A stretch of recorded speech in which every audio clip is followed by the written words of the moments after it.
Oh, let's get back to the 60s. So what would we remember of the 60s and even of the 20th century? Probably the exploration race and obviously the moon landing. So Steve, I'm curious, how old were you during the 1969 moon landing, and what got through your head at that time? 11 years old when Apollo 11 landed on the moon. But throughout the 1960s, of course, the Russian and American space programs were progressing, and all of those were shown on television.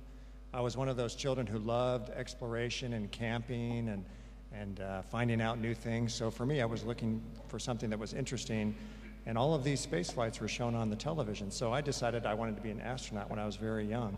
So my parents asked me to draw some of my thoughts. So I draw many, many drawings, just like this yellow drawing, which shows my name across the top and a rocket across. Very artistic. Thank you very much. But you know, dreams don't always come true so easily. So we often go to children, as we did today, and tell them, you know, dreams come true only if you work really hard.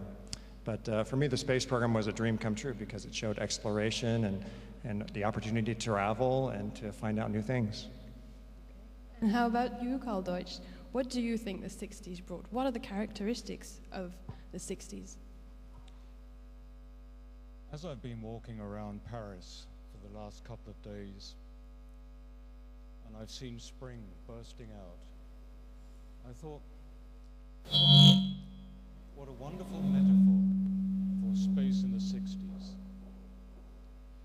We have things bursting out of the ground, we have energy of young people, we have regulators, the policemen and so on there, and all of those things are really part of what the space age in the 60s was. From nothing, or virtually nothing, a winter, it suddenly grew into the spring of space, and we had humans in space, we had exploration, and we had applications develop. The energy, the youth, the excitement, and the regulations are all part of what was the 60s. Will there be another 60s one day, do you think, in space? Oh, I think there definitely will be when we go back to places like to the moon and to Mars. People often ask us, are those things going to ever happen? And for me, the answer is very easy to say yes. The only question is when. When we talk to children that are 10, 15, 20 years old, I look at them and I think, you know, someone in this room might actually be the first person to walk on Mars someday. So we try and inspire them that way. How about you? What do you think? Oh, there's no question. Space is becoming even more important today than it was back in the 60s in terms of solving so many of the big issues that we're facing as the limits of Earth become more apparent. And, you know, this idea of exploration and maybe humans into space will provide that relief valve, the relief valve for continuing life on Earth. So I have no doubt that we'll be there. Will there be the context of space cooperation there was in that time? Oh, I think definitely. I think, you know, people often ask us why we fly in space, and the reason we fly in space is to make people's lives better on Earth through the gathering of information and things like that. And there are many stories that show how amazing the space program is in terms of bringing different countries together. In fact, the IAF has brought, almost 60 countries together.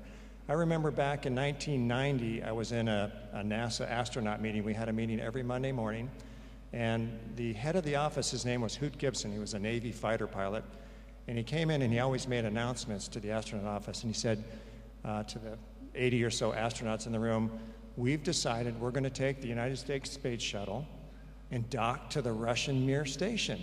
And I'll tell you, all 80 astronauts in that room laughed so hard because many of them, in fact, had been taught that our Russian friends were actually our enemies at that time. So many of the astronauts in the office couldn't imagine peacefully docking an American spaceship to a Russian space station. Well, about 15 months later, a famous Russian cosmonaut, Sergei Krikalev, actually flew on the space shuttle on STS-60. And a year later, the space shuttle actually did dock to the Mir space station.